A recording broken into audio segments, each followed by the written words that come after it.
காணக்கூடாத இறைவனை தேடி உலகமெல்லாம் மக்கள் ஓடும் நேரத்தில்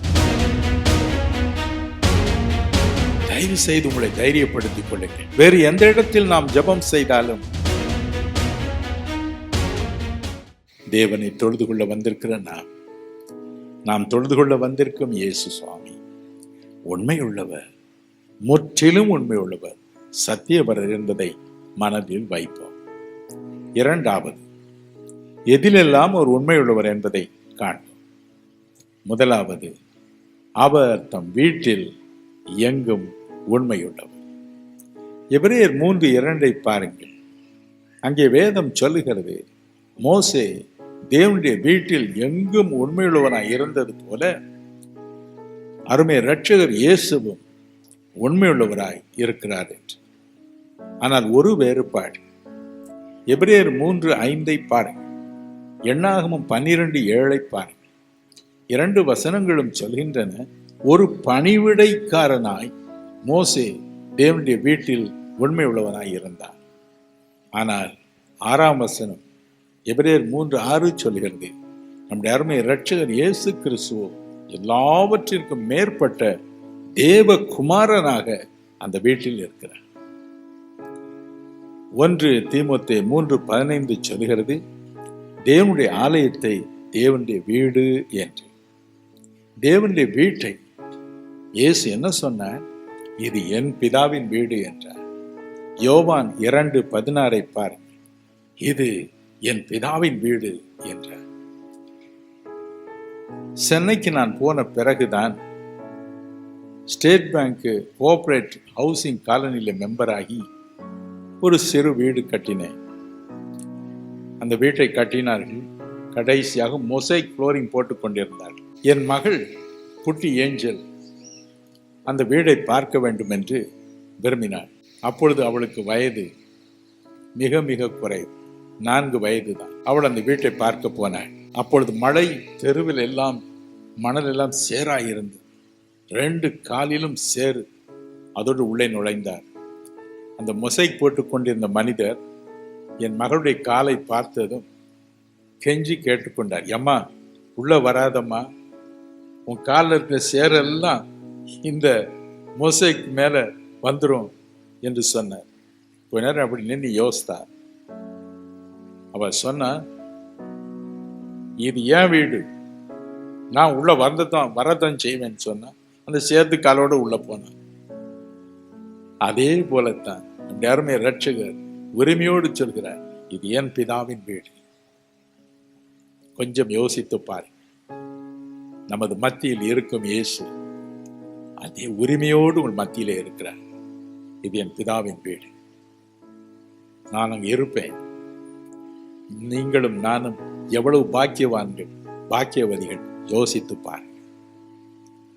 காணக்கூடாத இறைவனை தேடி உலகமெல்லாம் மக்கள் ஓடும் நேரத்தில் ஞாயிற்றுக்கிழமை வரும் நாம் சுலபமாக அவரை நம்மண்டை பெற்று அவரை ஆராதிக்கிறோம். அதுவும் அவர் மகிழ்ச்சியோடு நமது மத்தியிலே இருக்கிறார். இது என் பிதாவின் வீடு. 2 கொரிந்தியர் 6:16 சொல்லுகிறது. அதில் அவர் சொல்கிறார், நான் அவர்கள் மத்தியில் உலாவி வாசம் பண்ணி மத்தியில் உலாவி அவள் தேவனாயிருப்பேன். மத்தியிலே அவர் வாசம் பண்ணுவார், மத்தியிலே உலாவுவார். என் அன்பிற்குரியவர்களே, வெளிப்படுத்தின விசேஷம் 1ஆம் அதிகாரம் 20வது வசனத்தை பாருங்கள். வேதம் சொல்லுகிறது, அங்கே 7 பொன் குத்து விளக்குகள் இருந்தன, அதன் நடுவே ஒருவர் உலாவிக் கொண்டிருந்தார். வெளிப்படுத்தும் விசேஷம் 2:1 சொல்லுகிறது, தேவகுமாரனாகிய இயேசு அப்படி உலாவிக் கொண்டிருந்தார். அந்த 7 பொன் குத்து விளக்குகளும் 7 சபைகளாம் என்று எழுதியிருக்கிறது. நமது சபையின் மத்தியிலே ஒரு உலாவிக் கொண்டிருக்கிறார். என்ன சொல்கிறார்? இது என் வீடு. ஒருவேளை உங்களை பார்த்து சொல்வார், இது பழைய வீடு, புது வீடு அங்கே கட்டி கொண்டு இருக்கிறீர்கள், அது வரைக்கும் நான் இங்கே இருப்பேன் என்று சொல்வார். மட்டுமல்ல, மோசையிடம் கேட்டால் மோசே என்ன சொல்வான்? ஐயா, நான் ஒரு வேலைக்காரன், நான் ஐயாவை கேட்டு சொல்றேன் என்று சொல்வான். எது கேட்டார்? ஆனால் அவர் சொன்னார், யோவான் 14:14, இது என் வீடு. எங்கு நீங்கள் என் நாமத்தினால் எதை கேட்டாலும் நான் அதை செய்வேன் என்று சொல்லி என் பேத்தி ஸ்வீட்டி காருண்யா பொறியியல் பல்கலைக்கழகத்திற்கு அடிக்கடி வருவாள். அங்கே ஹாஸ்டலிலே சில அருமையான பெண் விரிவுரையாளர்கள் இருக்கிறார். அவர்கள் வந்து அவளை தூக்கி கொண்டு போய் விடுவார்கள். அங்குதான் கிடப்பாள். திரும்பி நான் வரும்பொழுது வந்து விடுவாள். ஒரு தடவை சென்னையில் உள்ள ஒரு பெரிய அலுவலகத்திற்கு அவள் போன பொழுது அந்த விரிவுரையாளர், ஒரு பெண் விரிவுரையாளர் அங்கு வேலை செய்வதை பார்த்தார். அவர்களை பார்த்து கேட்டார், ஏன் இங்கு வந்து விட்டீர்கள்? அவள் சொன்னாள், இது பெரிய வேலை, ரொம்ப சம்பளம் என்று. ஸ்வீட்டி என்ன சொன்ன தெரியுமா? நீங்க திரும்பி நம்ம காலேஜுக்கு வந்துருங்க, நம்ம யூனிவர்சிட்டிக்கு வந்துருங்க, நான் எங்க அப்பாட்ட சொல்லி நிறைய சம்பளம் தாரேன், எங்க அப்பாட்ட சொல்லி நிறைய சம்பளம் தாரேன் என்று சொன்னேன். என் அருமை இரட்சகர் இயேசுவும் அப்படித்தான் சொல்லி, நான் உங்கள் மத்தியில் உலாவிக் கொண்டிருக்கிறேன், உங்கள் மத்தியில் வாசம் பண்ணி கொண்டிருக்கிறேன், நான் உண்மை உள்ளவர், நான் உண்மை உள்ளவர், என் வீட்டில் எங்கும் நான் உண்மை உள்ளவர்.